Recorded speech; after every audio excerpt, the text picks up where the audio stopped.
Hello किसान भाइयों, आज हम आपको दिखाएंगे कि परवल के जो खेती है वो हम जो उसका पुराना फार्मूला था, जो उसके कंद से जो आपको चारा प्रस्तुत करना होता था।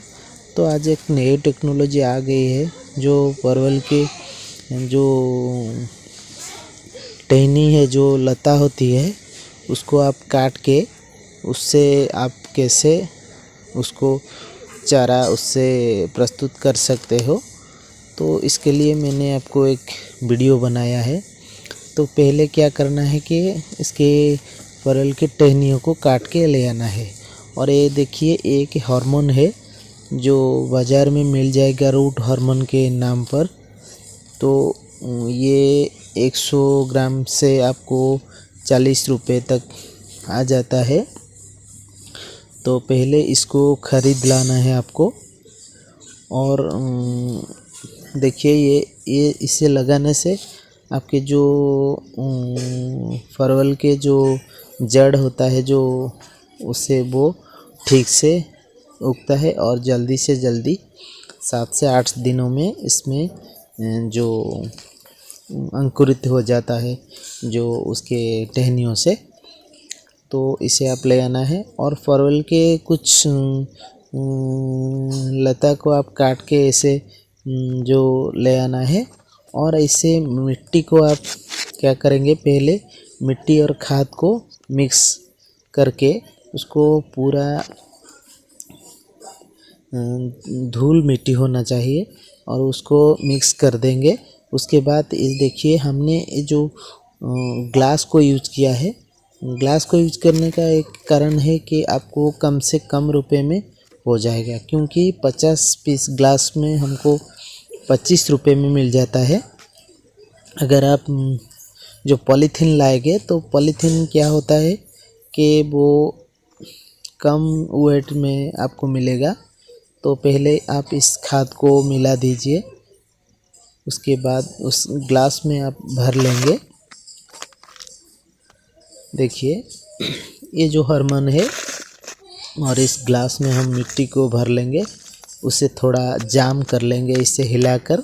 और उसके बाद क्या करेंगे, एक जो लकड़ी के सहायता से उसे एक होल कर देंगे। देखिए, ये एक लकड़ी है, तो इसे हम इसको होल कर देंगे, एक होल करके। और इस रूट हार्मोन को इसके जड़ जहाँ से निकलेगा, तो वहाँ से इसको डुबाकर हम इसे एक होल करेंगे और इसको होल के आराम से इसको घुसा देंगे। होल भी अगर आपको बीज से जड़ नहीं निकला है, तो आप बिना होल से भी इसको दबा सकते हैं। तो ऐसे हम 2 परवल के जो टहनी है, उसको हम 2-2 करके सभी ग्लास पर हम दे देंगे। तो देखिए, इसे आप इसी तरह आपको इसे भिगाना है। और इसके ये क्या है कि हमने इस परवल की जो टहनियाँ है, इसे हम काट कर पहले से 10 दिन से हमने इसको 7 दिन शायद हो चुका है, इसको हमने एक खाद में एक जगह कुछ जो धान के जो होता है, जो धान निकलने के बाद जो अवशिष्टांश उसका रह जाता है, तो उससे हम इसको रख दिए थे। तो इससे जो अंकुरित हो गया है। और देखिए, अब अगर ग्लास को इसे पानी ना जमा रहे, इसे ग्लास को आप ब्लेड के सहायता से इसे तिरछा उसको काट देंगे। इससे क्या होगा कि पानी उससे जो ज़्यादा पानी होगा तो वो नीचे से बह जाएगा। तो इससे जो टहनियाँ है ना, उसको सड़ने से बचेगा। और क्या है कि आपको पहले से इसको एक जो टहनियों को एक बाबिस्टिन पर आपको भिगा कर 15 मिनट भी रखना पड़ेगा, क्योंकि इससे कीट जो उसके सड़ने से बच सकता है। तो ऐसे आप लगा सकते हो। इससे क्या होगा कि आपको जो टहनियाँ वो बीमारियाँ उससे नहीं होगी, तो ये हो जाएगा।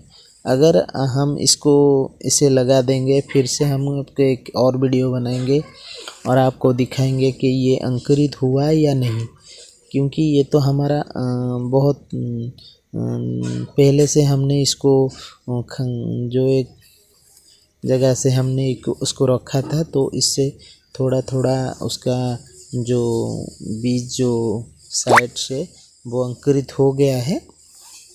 तो ये कम से कम 7-8 दिन से ये अंकुरित फिर से होना शुरू हो जाएगा। तो देखिए, इसे हम बहुत सारे जो परवल के टहनियाँ हैं उसको हम लगा चुके हैं। एक ग्लास पर और भी कुछ बचा हुआ है, तो इसे भी हम लगा देंगे। लगाने के बाद इसके एक जो डायरेक्ट सन का जो सोर्स है वो नहीं आना चाहिए, क्योंकि इससे ये चारा खराब हो सकता है। तो जहाँ पर हल्का धूप आता है वहाँ पर आप रखिएगा, नहीं तो उसके ऊपर आप एक पॉलीथीन मार दीजिए, जिससे आपको डायरेक्ट इससे धूप ना पड़े। देखिए, सब हमने जो चारे किए थे तो सभी वो उस पे जो बीज है वो अंकुरित हो गया है। तो ये बहुत कम दिन में हो जाएगा। अगर इससे आपको पेड़ आता है तो हम नेक्स्ट वीडियो में बताएंगे।